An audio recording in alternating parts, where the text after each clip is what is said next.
Hey guys, ఎలా ఉన్నారు? బంగ్లాదేశ్లో ప్రొటెస్టులు జరుగుతున్నాయి. ఇది వినడానికి మీకు బోరింగ్గా రిపీటెడ్గా అనిపించట్లేదేమో, కానీ నాకు మాత్రం అనిపిస్తుంది. ఎందుకంటే యాజ్ ఏ కంట్రీగా బంగ్లాదేశ్ పూర్తిగా ఫెయిల్ అయిపోయింది. అక్కడ గవర్నమెంట్కి ప్రజలు ఏమైపోయినా పర్లేదు, అక్కడ జనాలకి అభివృద్ధి అక్కర్లేదు. పేరుకి నైబరింగ్ కంట్రీ అయినా కూడా అసలు బంగ్లాదేశ్ గురించి మాట్లాడుకోవడం కూడా వేస్టే నా దృష్టిలో. కానీ ఇప్పుడు మాట్లాడుకోవాల్సిన సిచ్యువేషన్ వచ్చింది. ఎందుకంటే ఈ ప్రొటెస్టుల పేరుతో వీళ్ళు ఇండియా మీద పడి ఏడుస్తున్నారు. బంగ్లాదేశ్ ప్రజలకి వాళ్ళ దేశం మీద ప్రేమ లేదు, వాళ్ళ దేశం ఎలా పోయినా వాళ్ళకి అవసరం లేదు. అందుకే రెగ్యులర్గా ఏదో ఒక ప్రొటెస్టులు చేస్తూ ఉంటారు. కానీ ఇప్పుడు ప్రొటెస్టుల పేరుతో బంగ్లాదేశ్లో ఉన్న ఇండియన్స్ మీద దాడి చేస్తున్నారు. అక్కడ ఉన్న మన హై కమిషన్ మీద అటాక్కి దిగారు. అక్కడ సిచ్యువేషన్ ఎంత ఘోరంగా ఉందో మీకు అర్థం అవ్వడానికి రీసెంట్గా జరిగిన ఒక ఇన్సిడెంట్ చెప్తాను చూడండి. దీపు చంద్రదాస్ అనే యంగ్ పర్సన్ ఉన్నాడు. ఇతను హిందూ అనమాట. ఒక గార్మెంట్ ఫ్యాక్టరీలో వర్కర్గా పనిచేస్తూ ఉంటాడు. ఇస్లాం మీద, ప్రాఫిట్ మహమ్మద్ మీద అనుచిత వ్యాఖ్యలు చేశాడు అని నిందించి రాత్రి 9 గంటల సమయంలో ఒక పెద్ద గుంపు వెళ్ళి అతన్ని చచ్చే వరకు కొట్టింది. ఆ వీడియో ఇక్కడ ప్లే చేయకూడదు కానీ, బట్ ఆ వీడియో చూస్తే నాకు ఎంత భయంకరంగా అనిపించిందంటే, ఆ మనిషిని కింద పడేసి ఆ జనాలందరూ ఎగిరి అతని మీద దూకుతా చాలా భయంకర, చెప్పడానికే నాకు వల్లగాట్లేదు అనమాట. సో చంపేసిన తర్వాత ఒక చెట్టుకు కట్టేసి అంతే కాల్చేశారు. ప్రజెంట్ బంగ్లాదేశ్ పరిస్థితి ఎంత ఘోరంగా ఉంది. అసలు బంగ్లాదేశ్లో ఎందుకు ప్రొటెస్టులు జరుగుతున్నాయి? మధ్యలో ఇండియాని ఎందుకు లాగుతున్నారు? ఎందుకని బంగ్లాదేశ్కి ఇండియా అంటే ఇంత కడుపు మంట? అన్నిటికంటే ముఖ్యంగా ఇండియా రెస్పాన్స్ ఏంటి? ఈ క్వశ్చన్స్ అడిగి ఆన్సర్ ఈరోజు వీడియోలో మనం తెలుసుకుందాం. ప్రొటెస్టుల గురించి తెలుసుకునే ముందు షరీఫ్ ఒస్మాన్ హదీ, ఇతని గురించి డీప్గా తెలుసుకోవాలి. ఎందుకంటే ఈ ప్రొటెస్టులు ఎంత వైలెంట్గా మారటానికి కారణం ఇతను చనిపోవటం. 2024 జూలైలో బంగ్లాదేశ్లో జరిగిన ప్రొటెస్టులు గుర్తున్నాయి కదా. ఈ ప్రొటెస్టులతో 15 సంవత్సరాల పాటు పవర్లో ఉన్న షేక్ హసీనాని బంగ్లాదేశ్ నుంచి పారిపోయేలాగా చేశారు. ఆమె ఇంటిని ఆక్రమించి గందరగోళం చేశారు. ఈ ప్రొటెస్టులని లీడ్ చేసిన వాళ్ళలో కీ రోల్ ప్లే చేస్తుంది ఈ 32 సంవత్సరాల షరీఫ్ ఒస్మాన్ హదీ. ఇన్క్విలాబ్ మోంచో అనే radical political and cultural platform కి ఇతను లీడింగ్ ఆర్గనైజర్ అనమాట. షేక్ హసీనాకి విరుద్ధంగా బంగ్లాదేశ్ ప్రజలు చేసిన దాడుల్ని బాగా ఎంకరేజ్ చేసి సపోర్ట్ చేసి ఈ ప్లాట్ఫామ్ వెలుగులోకి వచ్చింది. ఆ తర్వాత ఈ గ్రూప్ ఒక డిఫెండర్ పొజిషన్ ని తీసుకుంది. ఇన్ఫాక్ట్ తమని తాము జులై వారియర్స్ అని పిలుచుకోవటం మొదలు పెట్టారు. ఎందుకంటే 2024 జూలైలోనే కదా వీళ్ళు షేక్ హసీనాకి వ్యతిరేకంగా ప్రొటెస్ట్ చేస్తుంది. సో ఈ జులై వారియర్స్ ని షరీఫ్ ఒస్మాన్ హదీ ముందుండి నడిపించేవాడు. ఏ ప్రొటెస్ట్ అయినా సరే ఆ ప్రొటెస్ట్ కి అవసరమయ్యే యూత్ గ్రూప్స్ ని, స్టూడెంట్స్ ని గ్యాదర్ చేసి వాళ్ళని రెచ్చగొట్టేవాడు అనమాట. అండ్ ఈ షరీఫ్ పక్కా యాంటీ ఇండియన్. బంగ్లాదేశ్ ప్రజల్లో యాంటీ ఇండియన్ ఫీలింగ్స్ ని రైజ్ చేయడం ఇతని స్పెషాలిటీ అనమాట. So Sheikh Hasina rule end అయ్యాక బంగ్లాదేశ్లో మహమ్మద్ యూనస్ అండర్లో ఇంటర్మ్ గవర్నమెంట్ ఏర్పడింది. ఆ తర్వాత కొన్ని నెలలకి ఈ ఇన్కులాబ్ మోంచో ఆర్ ఇన్కులాబ్ మంచా అని కూడా పిలుస్తూ ఉంటారు అనమాట వీళ్ళని. సో వీళ్ళు ఒక ప్రొటెస్ట్ ప్లాట్ఫామ్ నుంచి మెల్లిగా ట్రాన్స్ఫార్మ్ అయ్యి ఒక పొలిటికల్ పార్టీగా మారిందనమాట. వీళ్ళు షేక్ హసీనా బంగ్లాదేశ్ వదిలి వెళ్ళిపోయినా ఊరుకోలేదు. షేక్ హసీనా పార్టీ అయిన అవామీ లీగ్ లోని మెంబర్స్ అందరినీ వెతికి పట్టుకొని వాళ్ళని ఉగ్రవాదులంటూ ముద్ర వేసి వాళ్ళని దగ్గరుండి అరెస్టులు చేపించారు. ఎప్పుడైతే మహమ్మద్ యూనస్ ఛార్జ్ తీసుకున్నాడో వెంటనే అవామీ లీగ్ పార్టీని రద్దు చేసి వాళ్ళని ఎలక్షన్స్ లో కాంటెస్ట్ చేయకుండా చేశాడు. అయినా కూడా ఈ షరీఫ్ ఒస్మాన్ అవామీ లీగ్ వాళ్ళని వదిలిపెట్టలేదు.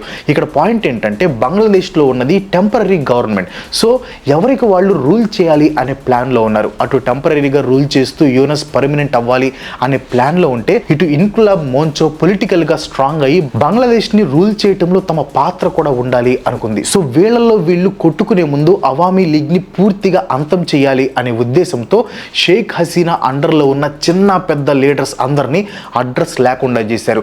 ఇంకా ఈ షరీఫ్ ఒస్మాన్ హదీ విషయానికి వస్తే యాక్టివిస్ట్ పాలిటిక్స్ నుంచి ఎలక్టోరల్ పాలిటిక్స్ లోకి మారాలి అని డిసైడ్ అయ్యాడు. ఇన్ఫాక్ట్ 2024 ఫిబ్రవరి 12న జరిగే పార్లమెంటరీ ఎలక్షన్స్ లో ఢాకాలోని బిజాయ్ నగర్ ఏరియా నుంచి ఇండిపెండెంట్ క్యాండిడేట్ గా పోటీ చేస్తాను అని డిక్లేర్ కూడా చేశాడు.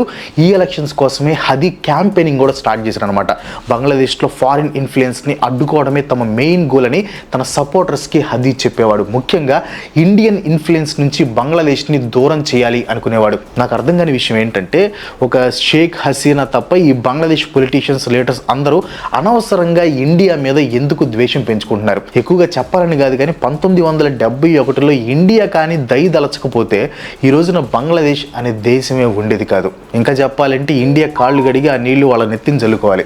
సరే, ఫారిన్ ఇన్ఫ్లుయెన్స్ అని పదే పదే ఇండియా మీద పడి ఏడుస్తున్నారే కానీ అమెరికా, చైనా తమని పావులుగా వాడుకొని ఇండియా మీదకి పంపుతున్నాయి అని మాత్రం బంగ్లాదేశీలు తెలుసుకోలేకపోతున్నారు. So coming to Hadi, 2025 December 12న Bangladesh election commission 13th parliamentary ఎలక్షన్స్కి సంబంధించిన స్కెడ్యూల్ని ఫార్మల్గా అనౌన్స్ చేస్తుంది.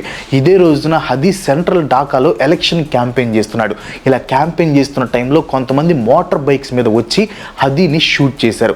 హదీని వెంటనే ఢాకా మెడికల్ హాస్పిటల్కి తీసుకుని వెళ్ళి సివియర్ ఇంజురీస్ అవ్వడంతో లైఫ్ సపోర్ట్ మీద పెట్టి ట్రీట్మెంట్ చేశారనమాట. అయితే హదీ కండిషన్ ఇంప్రూవ్ అవ్వకపోవడంతో అతన్ని సింగపూర్ తరలించి అక్కడ ట్రీట్మెంట్ స్టార్ట్ చేశారు. హదీ మీద జరిగిన అసాసినేషన్ అటెంప్ట్ తో బంగ్లాదేశ్ మొత్తం హై అలర్ట్ లోకి వెళ్ళిపోయింది. హదీని డే లైట్ లోనే అటాక్ చేసిన వాళ్ళు మాస్కులు పెట్టుకోవడంతో వాళ్ళు ఎవరు అనేది తెలియలేదు. బట్ హదీ మీద మల్టిపుల్ రౌండ్స్ ఫైర్ చేశారు. అతని హెడ్ గానీ ఇయర్ దగ్గర సివియర్ ఇంజురీస్ అయ్యాయి అనమాట. మహమ్మద్ యూనస్ ఇంటర్మ్ గవర్నమెంట్ దీని మీద వెంటనే రియాక్ట్ అయింది. పోలీసులు పాల్టన్ మోడల్ పోలీస్ స్టేషన్ లో అటెంప్ట్ మర్డర్ కేసు ఫైల్ చేసి ఆర్ఏబి ర్యాపిడ్ యాక్షన్ బెటాలియన్ ని ఇన్వెస్టిగేషన్ లోకి దించారు. డౌట్ ఉన్న కొంతమందిని అరెస్ట్ చేశారు. సస్పెక్ట్స్ కి హెల్ప్ చేసిన వాళ్ళని కూడా అరెస్ట్ చేసి ఇన్వెస్టిగేషన్ స్టార్ట్ చేశారు అనమాట. ఈ ఇన్వెస్టిగేషన్ లో అటాకర్స్ ఇండియా బంగ్లాదేశ్ బార్డర్ నుంచి ఇండియాలోకి వెళ్ళి ఉండే ఛాన్సెస్ ఉన్నాయని ఇన్వెస్టిగేటర్స్ కి తెలిసింది. ఇది జస్ట్ ఒక పాసిబిలిటీ మాత్రమే. వాళ్ళు ఎటు వెళ్ళారో తెలియదు, ఇండియాకి వెళ్ళి ఉండొచ్చు అనే పాసిబిలిటీని పట్టుకొని బంగ్లాదేశ్ వాళ్ళు రెచ్చిపోయారు.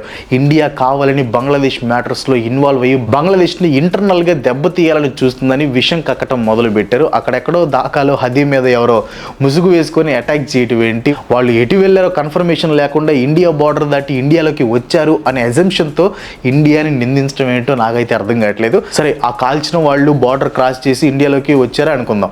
అంత మాత్రాన హదీ అటాక్ లో ఇండియా హ్యాండ్ ఉన్నట్టేనా చెప్పండి? మీకు తెలుసో లేదో, బంగ్లాదేశ్ నుండి ఇండియాలోకి కొన్ని వందల మంది ఇల్లీగల్ గా రోజు వస్తూ ఉంటారు. జనవరి 2025 నుంచి నవంబర్ 2025 వరకు బంగ్లాదేశ్ నుంచి ఇండియాలోకి రావడానికి 1104 ఇల్లీగల్ అటెంప్ట్స్ జరిగాయి.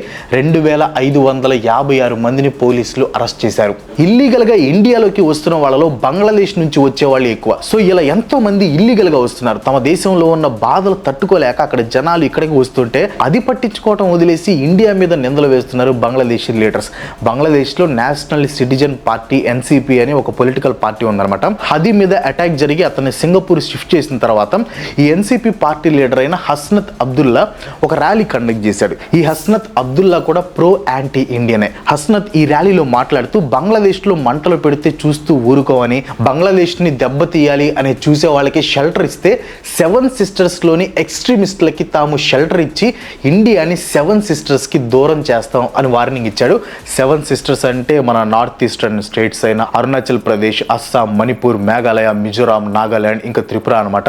వీటిలో అస్సాం, మేఘాలయ, త్రిపుర, మిజోరాం బంగ్లాదేశ్ తో లాంగ్ బార్డర్ ని షేర్ చేసుకుంటాయి. ఈ నార్త్ ఈస్టర్న్ స్టేట్స్ అనేవి ఇండియాకి కొంచెం సెన్సిటివ్ ఏరియాస్ అనమాట. దీనికి మెయిన్ రీజన్ జాగ్రఫీ. ఈ నార్త్ ఈస్టర్న్ స్టేట్స్ కి వెళ్ళాలంటే మనకున్న ఒకే ఒక కనెక్షన్ సిలిగురి కారిడార్ అనమాట. దీన్నే చికెన్ స్నెక్ అని కూడా అంటారు. సో ఈ కారిడార్ ని సొంతం చేసుకోవాలి లేదా గ్రిప్ లో పెట్టుకోవాలని మన నైబరింగ్ కంట్రీస్ ట్రై చేస్తూ ఉంటాయి. అండ్ ఈ 7 సిస్టర్స్ లో ఉండే కొన్ని ఎక్స్ట్రీమిస్ట్ గ్రూప్స్ ఈ నైబరింగ్ కంట్రీస్ కి హెల్ప్ చేస్తూ ఉంటాయి. సో అలాంటి ఎక్స్ట్రీమిస్ట్ గ్రూప్స్ కి హెల్ప్ చేసి 7 సిస్టర్స్ ని దూరం చేస్తామని హస్నత్ అబ్దుల్లా వార్నింగ్ ఇచ్చాడు. ఈ హస్నత్ గాడి వార్నింగ్కి పెద్ద భయపడాల్సిన పని లేదు. ఒకసారి టచ్ చేసి చూస్తే రియాక్షన్ ఎలా ఉంటుందో వాళ్ళకి అర్థమవుతుంది. కానీ ఇలాంటి స్టేట్మెంట్స్ పాస్ చేసే వాళ్ళని లైట్ తీసుకోవడం కరెక్ట్ కాదు. అందుకే ఇండియన్ గవర్నమెంట్ ఈ విషయంలో బంగ్లాదేశ్ హై కమిషనర్ రియాజ్ హమీదుల్లాకి సమ్మన్స్ పంపిందనమాట. అంతేకాదు ఢాకాలో ఉన్న ఇండియన్ హై కమిషన్ మీద కూడా కొంతమంది ఎక్స్ట్రీమిస్టులు అటాక్ ప్లాన్ చేశారు అనే ఇన్ఫర్మేషన్ కూడా ఇండియన్ గవర్నమెంట్కి తెలిసింది. దీని మీద కూడా రియాజ్ని ఇండియన్ గవర్నమెంట్ క్వశ్చన్ చేసింది. ఇదంతా హదీ మీద అటాక్ తర్వాత జరిగింది. అండ్ సింగపూర్లో ట్రీట్మెంట్ తీసుకుంటున్న హదీ డిసెంబర్ 18న చనిపోయాడు. Hadi death news wild fire లాగా బంగ్లాదేశ్ మొత్తం స్ప్రెడ్ అయింది. అప్పటి వరకు చిన్న చిన్న ర్యాలీస్తో నాన్ వైలెంట్గా ప్రొటెస్టులు చేసిన బంగ్లాదేశ్ ప్రజలు హదీ డెత్ న్యూస్తో వైలెంట్ ప్రొటెస్టులు స్టార్ట్ చేశారు. వేల సంఖ్యలో రోడ్ల మీదకి వచ్చి స్లోగన్స్తో హదీకి న్యాయం చేయాలి అని డిమాండ్ చేశారు. కాసేపటికి ప్రొటెస్టులు చేయి దాటిపోయి షాపులు పగలగొట్టడం, వెహికల్స్ తగలబెట్టడం స్టార్ట్ చేశారు. బంగ్లాదేశ్లో 2 లార్జెస్ట్ న్యూస్ పేపర్స్ అయిన ప్రోతోమ్ ఆలో ఇంకా డైలీ స్టార్కి చెందిన చెందిన మెయిన్ ఆఫీసెస్ని అటాక్ చేసి ఆఫీసెస్లో మంటలు రాజేశారు. ఆఫీసెస్లో పనిచేసే చాలా మంది స్టాఫ్ అక్కడ ఇరుక్కుపోయారనమాట. వీళ్ళని December 19th రెస్క్యూ చేశారు. ఇంటర్మ్ గవర్నమెంట్ సోల్జర్స్ని పారామిలిటరీని రంగంలోకి దింపింది. కానీ అదేంటో న్యూస్ పేపర్ ఆఫీసులని అటాక్ చేస్తుంటే వీళ్ళంతా చూస్తూ ఉండిపోయారంట. బంగ్లాదేశ్ గవర్నమెంట్కి మైండ్ ఉండదు అనుకుంటే అక్కడ ప్రజలకు కూడా బుద్ధి పనిచేయట్లేదు అనుకుంటా. ఇప్పుడు ప్రొటెస్టులు చేస్తుంది హదీ చావుకి న్యాయం జరగాలని, అతను చంపిన వాళ్ళకి శిక్ష పడాలని. కానీ ఈ ప్రొటెస్టులో Bangladesh founding president and Sheikh Hasina వాళ్ళ ఫాదర్ అయిన షేక్ ముజిబుర్ రహమాన్ ఇంటి మీద దాడి చేశారు. ఈ ఇంటికి deep historical and symbolic significance ఉంది. అవేమీ పట్టించుకోకుండా దాడి చేశారు. సరే, వాళ్ళ దేశం కాబట్టి మైండ్ లేకుండా అటాకులు చేశారు. కానీ బంగ్లాదేశ్లో ఉన్న ఇండియన్ హై కమిషన్ మీద అటాక్స్కి ట్రై చేశారు. ఇది చాలా చాలా పెద్ద తప్పు.